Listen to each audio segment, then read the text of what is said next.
Hi guys, welcome back to my YouTube channel. I'm Sir Rai, and then for today's video we are going to talk about conic sections, specifically a circle. Let's define what is a circle, no? So a circle is a set of points, or in some textbooks it is defined as the locus. Wala namang pinagkaiba ang locus at set of points, no? In a Cartesian plane that are equidistant from a fixed point called the center, and then the distance from the center to any points on the circle is called the radius.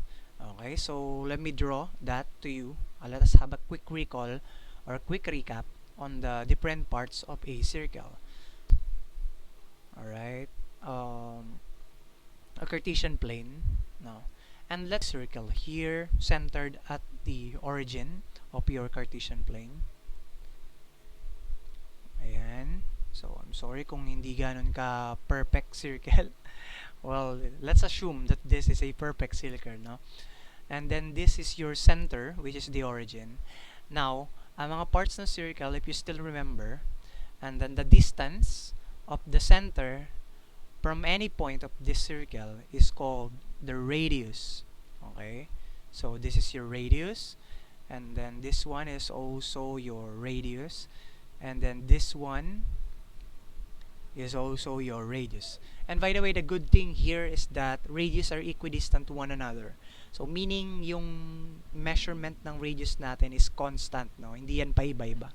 The same. Now, by the way, this is a center, no, of a circle. So we usually denote that as capital letter C, and then nilalagay natin yung coordinate niya. In this case, the center is at 0, 0.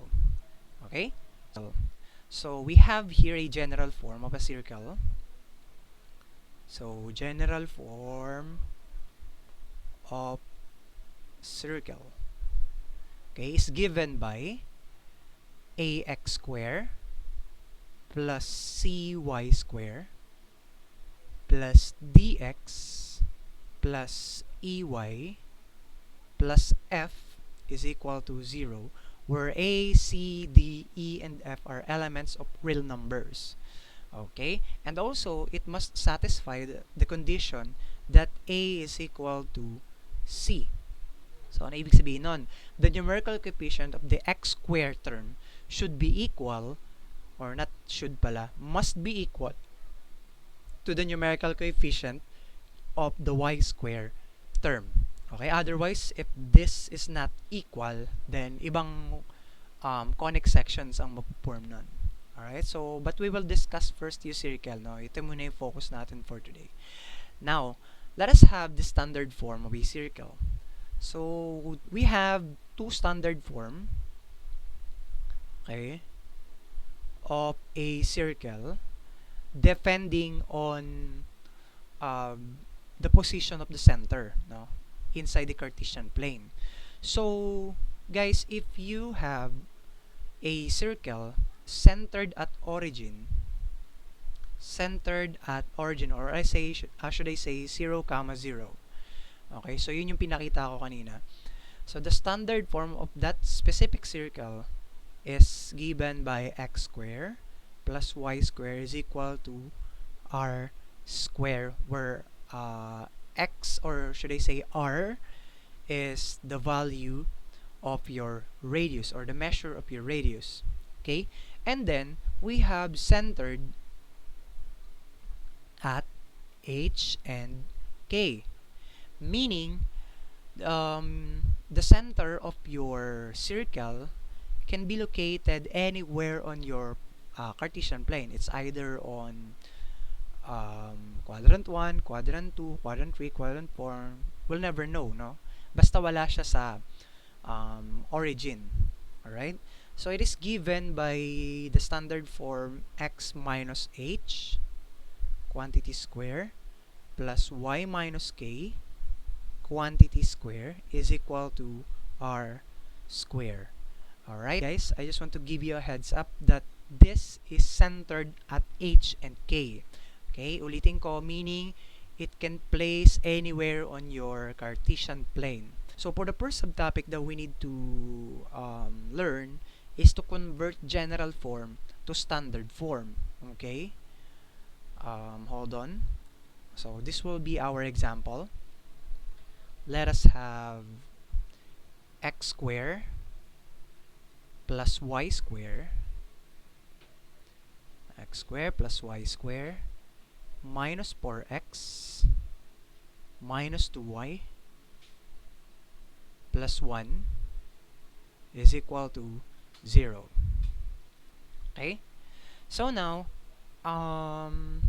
the first thing that you need to consider here is to group all those terms with similar variables. No? I-group natin sila accordingly in terms with their variable. So, si x, dapat katabi niya si x. And then si y, dapat katabi niya is y. Alright, so in this case, I will transform this equation. By the way guys, ang goal natin is to transform this general equation to standard form. Okay? So now, this equation would turn into x squared minus 4x plus y squared minus 2y plus 1 is equal to 0. And then the next thing you need to do is to isolate all the constant to the right side of your equation. Okay? So if we add negative 1 on both sides, or sa madaling salita, para maintindihan ng lahat, pag transpose natin si constant dun sa kabila, this equation will turn into x squared minus 4x plus y squared minus 2y equals negative 1. Right? Nag-change lang naman ang position nun. Well, if you want a formal way, the formal way for answering this would be the addition property of equality. Meaning, mag-a-add tayo ng additive inverse ni positive 1 para ma-cancel out siya. Okay? Kasi kailangan natin walang constant sa kaliwa. Alright? So now, in this point of your solution, we will apply a completing the square process. No? Now, personally, mas nadadalian ako kapag ginugroup ko sila using parentheses. No? So, i-enclose ko yung x variables to parentheses. Okay? So, ito yan guys. So, enclose natin by parentheses x squared minus 4x plus blank. Sir, bakit nagkaroon ng plus blank? This will be the missing term, or ito yung isa-solve natin using completing the square to make this trinomial a perfect square trinomial. Okay? And then, ganun din sa y, enclose din tayo ng parenthesis.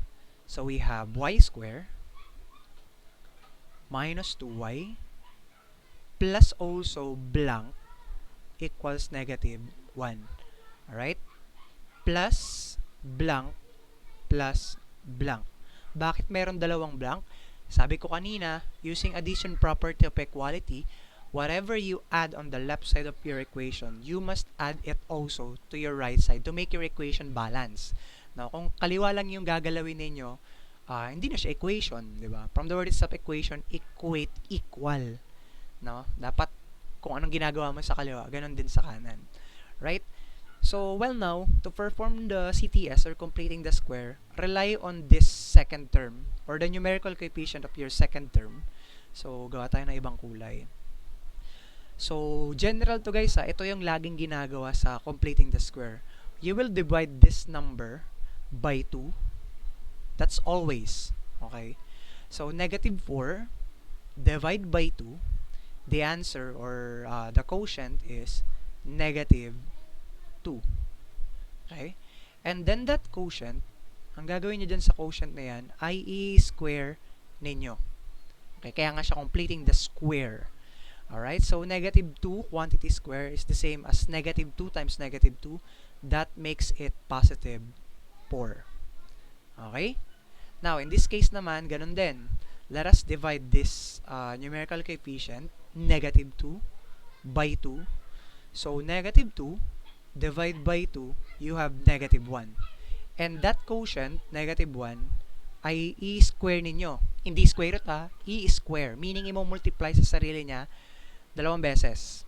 Alright? So, that is negative 1 times negative 1. That makes it 1.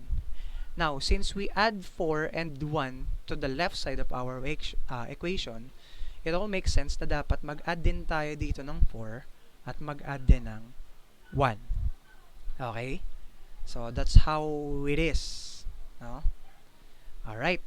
So, using completing the square, we all know that this is a perfect square trinomial kasi yun naman talaga ang purpose ni CTS, to make this trinomial a perfect square trinomial. Okay, so by factoring, guys, si x squared minus 4x plus 4 is just the same as, ito yung shortcut dito since this is x squared, lagay na kayo dyan kagad x. Okay, now, the operation separating your binomial would depend to the sign of the middle term of your perfect square trinomial. In this case, this is negative. So, matik, negative din yan. Next, the term here, madali lang. Alang gagawin niyo dito, i-square root nyo lang yung nakuha nyo yung value. What is the square root of 4? That is 2. Okay, ganun kasimple. So, x minus 2, don't forget quantity square. Okay, so if you want to double check this one, x minus 2, ito yan lagay ko lang dito, checking, x minus 2 quantity square is the same as x minus 2 times x minus 2. Applying Poel method, x times x, you have x squared. X times negative 2x, x times negative 2 rather, that's negative 2x for you. Negative 2 times x is also negative 2x. Then negative 2 times negative 2, you have positive 4. So, simplifying these terms, negative 2x minus negative 2x, you have negative 4x. So, there you go. You have the trinomial x squared minus 4x plus 4. So, same lang siya dito sa given natin. Go to this one, yung second term naman. So, since may idea na tayo kung paano yan, so, ano ba ang square root ng y square? You have y. And then, the square root of 1, still 1. And then, the separation or the operation separate this binomial is negative because it depends on the sign of the numerical coefficient of your second term of the perfect square trinomial. And don't forget quantity square. Alright, so equals, so negative 1 plus 4 plus 1, so cancel naman na itong negative 1 and then positive 1. So you have 4 at the right side of your equation. Alright, so for the center, guys, ganito lang kasimple yan. Okay, you will just get the numerical values netong mga portion na to or yung h and k rather. Okay, pattern ko dito, guys, take mo lang yung opposite sign nung number na yon and that's the coordinate of your x. So the center would be 2. Okay, ulitin ko since this is negative 2 dun sa equation natin, take nyo na lang yung inverse nya or yung additive inverse nya. That makes it 2. As well as dito, di ba ito ay negative 1? Okay, take mo lang yung additive inverse nyan, you have positive 1. Meaning, the center of your circle is located at 2, 1 or in quadrant 1. Okay, how about the radius? Dito maraming nalilito. Okay, kasi sa mga estudyante, madalas nila sinasagot 4 agad pag may nakita silang number dito. But remember, if you still recall that the equation of the standard form, center that h and k, let me write this one to you. That is x minus h, ito sa taas, quantity square, plus y minus k, quantity square, is equal to r square. R square pa to, guys. Hindi pa yan yung mismong R. Okay? Kasi ang R ay yung radius pala, ang tinutukoy natin. That's the measurement of your R or the value of your R itself lang. Since this right side of your equation is R square, what you need to do is to take the square root of this number to find the real radius. Okay? So the square root of 4 is positive 2. So the center is 2, 1. And then the radius is 2 units. Hindi yata kita dun dahil natabunan ng muulo ko. So, ayan, 2 units. Okay, so I hope that is very clear for everyone. So, let's have another example. So, let's have x squared plus y squared minus 6x is equal to 0. This is a circle because the numerical coefficient of the x squared term and then the y squared term are equal and is also equal to 1. No? May mga 1 yan sila dyan. Alright, now, going back to the previous example, we must convert this equation to standard form so that we can get the value of the center or the coordinate of the center and then the value of the radius or the measurement of your radius. Alright, so for us to do that, group the same variables. So this equation is equal to x squared minus 6x, alright, plus y squared is equal to 0. Now, so by completing the square, na wala naman tayong constant na i-isolate on the right side of the equation. So, rekta na tayo. In this case, si y square, lonely, wala siyang kasama. So, hindi natin siya gagalawin. Alright? So, si x lang tayo pwede mag-completing the square. So, in this case, sabi ko kanina, lagay tayo ng open parentheses to separate this set of variables. No?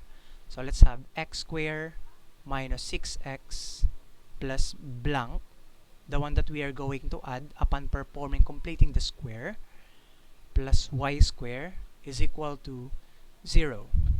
So now, same rule applies.